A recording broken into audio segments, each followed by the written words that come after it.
नमस्कार दोस्तों, Bakshi coaching centre में आप सभी का स्वागत है। दोस्तों, सबसे पहले तो मैं इस वीडियो की विशेषता बता दूं। इस वीडियो में वे टेक्निकल प्रश्न पूछे गए हैं जो HSSC ने पिछली परीक्षाओं में पूछे थे। यह वीडियो 15 मिनट 50 सेकंड की है और इसमें 25 प्रश्न पूछे जाएंगे, तो आप इन सभी के उत्तर देने का प्रयास कीजिएगा। अगर आपको लगे कि इन कुछ प्रश्नों के उत्तर देने में आपको कठिनाई हुई तो समझ लीजिए कि इस वीडियो को देखना तो अति आवश्यक है। और इसके साथ की अन्य वीडियो भी मैं बहुत सारी अपलोड करने वाला हूं और लगातार करता जाऊंगा और रोज़ आपको मिलती जाएंगी डेली ये वीडियो। और अगर आप चाहते हो कि ये वीडियो रोज़ आपको मिले तो अगर आपने हमारे चैनल को सब्सक्राइब नहीं किया तो कृपया कर लीजिए सब्सक्राइब और बेल आइकन को प्रेस कर लीजिए ताकि नई वीडियो आते ही आपको पता चल जाए। तो मैं वीडियो शुरू करने जा रहा हूँ जो कि HSSC की सभी परीक्षाओं के लिए अति आवश्यक है। आप इन प्रश्नों से अंदाज़ा लगा लेंगे कि आपकी तैयारी कैसी है। तो आइए पहला प्रश्न देखते हैं। पहला प्रश्न है, हरियाणा भू संपदा नियामक प्राधिकरण का मुख्यालय कहाँ पर स्थित है? ऑप्शन है चंडीगढ़, भिवानी, पंचकूला और गुरुग्राम। जल्दी से उत्तर दीजिए। सही उत्तर है ऑप्शन सी, पंचकूला। दूसरा प्रश्न है, अक्षम व्यक्ति को भूमि का पट्टा किस धारा के अंतर्गत दिया जा सकता है? ऑप्शन है धारा 159, धारा 157, धारा 158 या धारा 156। अपना उत्तर जल्दी से नोट करिए। सही उत्तर है ऑप्शन बी, धारा 157। तीसरा प्रश्न है, जोत की कुर्की का प्रावधान किस धारा के अंतर्गत आता है? ऑप्शन है धारा 174, धारा 172, धारा 176 या धारा 178। और जल्दी से अपना आंसर नोट कर लीजिए। और सही आंसर है ऑप्शन ए, धारा 174, 174।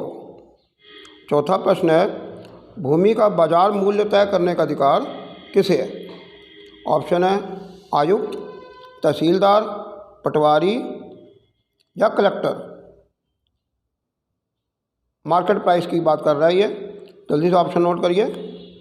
सही उत्तर है ऑप्शन डी, कलेक्टर। पांचवा प्रश्न है, लगान की गणना कौन करता है? ऑप्शन है तहसीलदार, नायब तहसीलदार, सहायक कलेक्टर या कलेक्टर। जल्दी से अपना आंसर नोट कर लीजिए।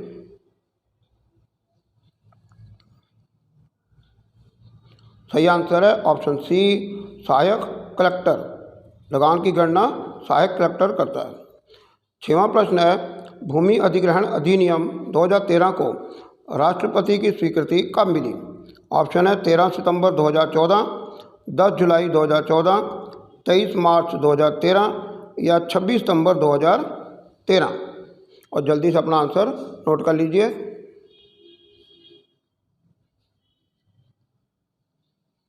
और सही उत्तर आपके सामने आ रहा है ऑप्शन डी, 26 सितंबर 2013। सातवां प्रश्न है, भू राजस्व के निर्धारण में किसका आदेश अंतिम होता है? ऑप्शन है वित्त मंत्री, कृषि मंत्री, मुख्यमंत्री या राज्य सरकार। जल्दी से अपना आंसर नोट करिए। सही आंसर है ऑप्शन डी, राज्य सरकार।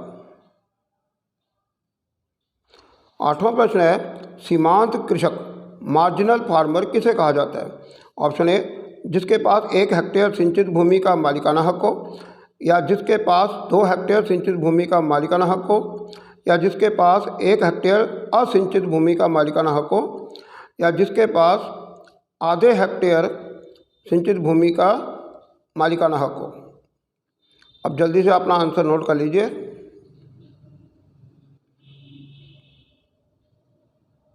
सही उत्तर आपके सामने है ऑप्शन डी, जिसके पास आधे हेक्टेयर सिंचित भूमि का मालिकाना हक हो उसको सीमांत कृषक या मार्जिनल फार्मर कहा जाता है। नौवां प्रश्न है, पूरे गांव की भूमि को मापना और उसका रिकॉर्ड रखना किसके कार्य क्षेत्र में आता है? ऑप्शन है पटवारी, तहसीलदार, नायब तहसीलदार या उपायुक्त। उपायुक्त को कहा जाता है डिप्टी कमिश्नर, डीसी। सही उत्तर बताइए। और सही उत्तर है ऑप्शन बी, तहसीलदार। 10वां प्रश्न है, किसी व्यक्ति की भूमि को मापना और उसका रिकॉर्ड रखना किसके कार्यक्षेत्र में आता है? ऑप्शन है तहसीलदार, नायब तहसीलदार, पटवारी या अतिरिक्त उपायुक्त। इसका इंग्लिश बनती है एडिशनल डिप्टी कमिश्नर। अपना आंसर नोट करिए।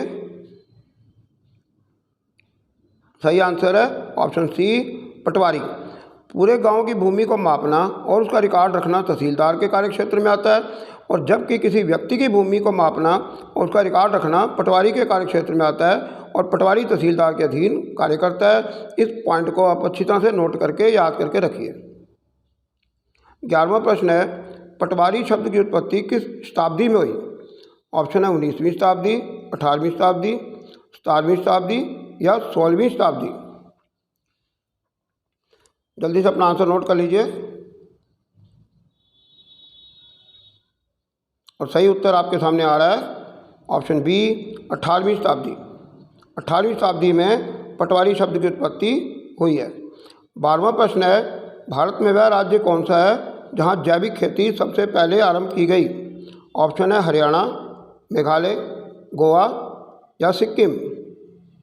और जल्दी से अपना आंसर नोट कर लीजिए।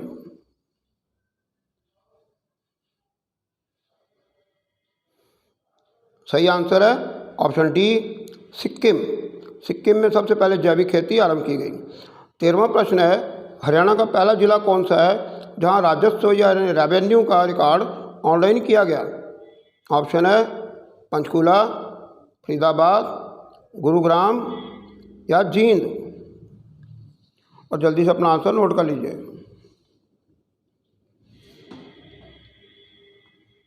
और सही उत्तर है ऑप्शन डी, जींद।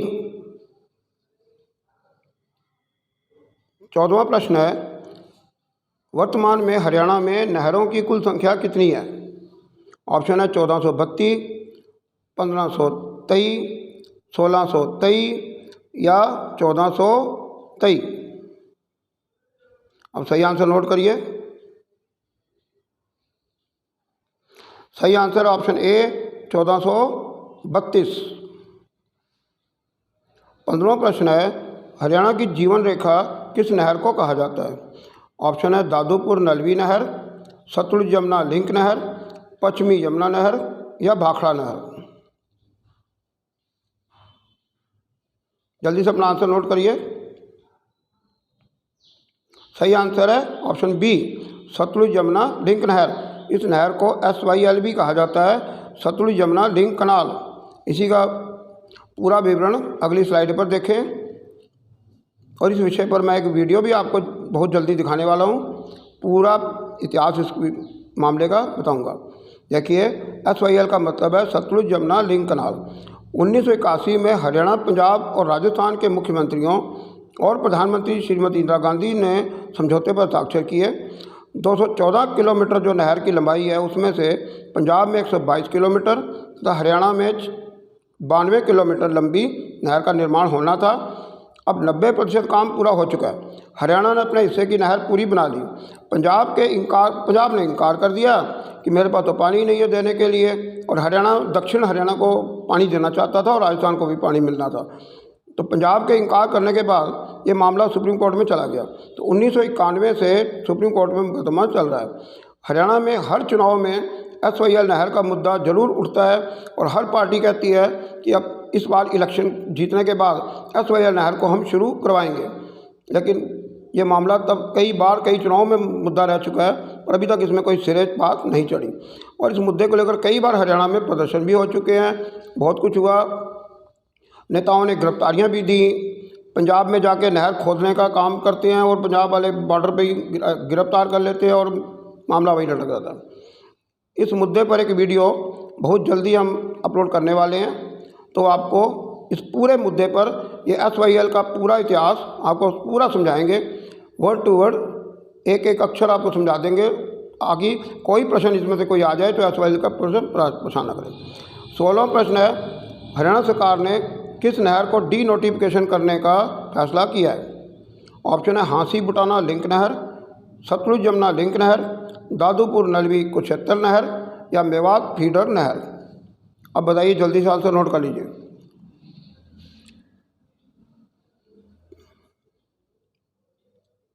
सही उत्तर है ऑप्शन सी, दादूपुर नलवी कुरुक्षेत्र नहर, क्योंकि अब किसानों को उनके मुआवजे वापस किए जा रहे हैं। 17वां प्रश्न है, हरियाणा की सबसे छोटी नहर BN चक्रवर्ती नहर या भिवानी नहर का निर्माण अंग्रेजों द्वारा किस वर्ष कराया गया? ऑप्शन है 1893, 1860, 1895 या 1892। तो सही उत्तर अपना जल्दी से नोट कर लीजिए। ऑप्शन ए 1893 इसका सही उत्तर है।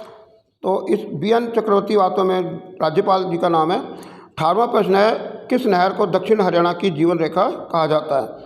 ऑप्शन है भाखड़ा नहर, इंदिरा नहर, अवर्धक नहर या भिवानी नहर। जल्दी से आंसर नोट करिए। सही आंसर है ऑप्शन सी, अवर्धक नहर दक्षिण हरियाणा की जीवन रेखा है।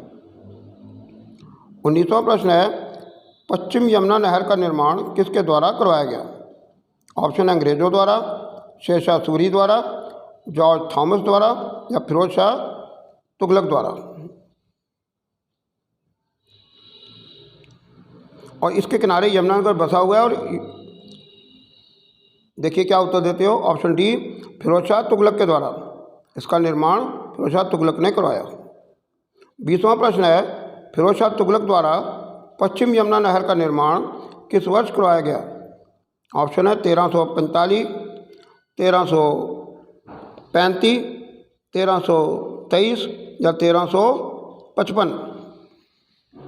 देखें सही उत्तर। सही उत्तर है ऑप्शन डी 1355। 1355 में इस नहर का निर्माण हुआ। प्रश्न 21 है, पश्चिम यमुना नहर का आधुनिकीकरण या नवीनीकरण किस वर्ष किया गया?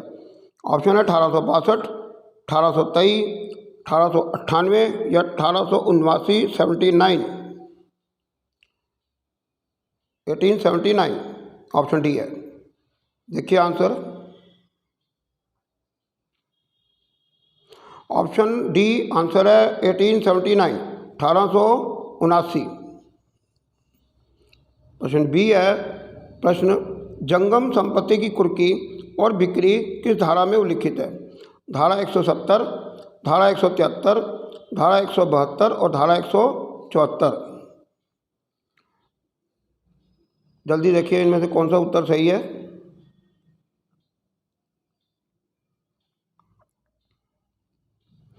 सही उत्तर ऑप्शन सी, धारा 172। प्रश्न नंबर 23 है, भूमि अधिग्रहण, पुनर्वास और पुनर्स्थापन 2013 में उचित मुआवजा और पारदर्शिता का अधिकार ने किस वर्ष के भूमि अधिग्रहण अधिनियम की जगह ले ली?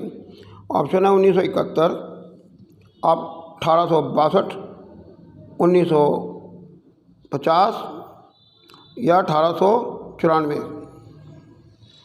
सही उत्तर दीजिए।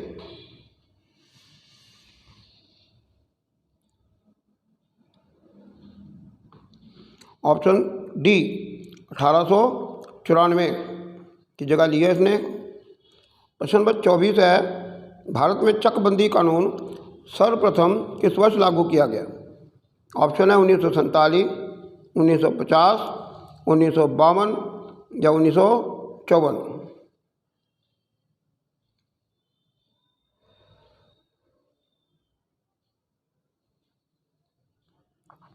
सही आंसर ऑप्शन डी 1954। चकबंदी अर्थात खेतों की सीमा तय करनी। प्रश्न नंबर 25 है, 1954 में देश में हदबंदी को लागू करने वाला पहला राज्य कौन बना? ऑप्शन है उत्तर प्रदेश, राजस्थान, मध्य प्रदेश और जम्मू और कश्मीर। अब सही उत्तर देखिए, जल्दी से नोट करिए।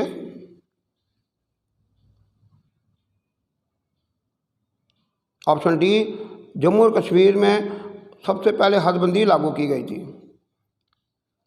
और दोस्तों, SYL नहर यानी कि सतलुज यमुना लिंक कनाल के ऊपर बहुत जल्दी मैं वीडियो आपको दिखाने वाला हूँ, अपलोड कर दी जाएगी। और इस वीडियो में पूरा इतिहास बताया जाएगा। SYL नहर का मुद्दा क्या है, कब शुरू हुआ, कैसे हुआ और इसमें क्या क्या अड़चनें आई, क्या क्या परेशानियां हुई, क्या क्या समझौते हुए थे, कब हुए थे, किस किस मंत्री ने किए, मुख्यमंत्री कौन कौन थे, इससे रिलेटेड जितने भी प्रश्न बनते हैं, और फिर पंजाब सरकार ने कितने करोड़ का चेक हरियाणा सरकार को दिया, ये सब मामले आपको बताया जाएगा। तो जल्दी वीडियो मिल जाएगी। दोस्तों, उम्मीद करते हैं कि वीडियो आपको काफ़ी पसंद आई होगी। और अगर आपको हमारी वीडियो पसंद है और आगे भी देखना चाहते हो, तो अगर नहीं चैनल सब्सक्राइब किया तो सब्सक्राइब जरूर करिए, बेल आइकन को प्रेस करिए, ताकि आपको हर नई वीडियो की जानकारी मिल जाए। और इन सभी वीडियो को देखिए ताकि अच्छे अंक आ सकें, और आप अपने मित्रों को इस वीडियो को शेयर भी करें। और धन्यवाद। Thanks for watching complete video. पूरी वीडियो देखने के लिए आप सभी का धन्यवाद।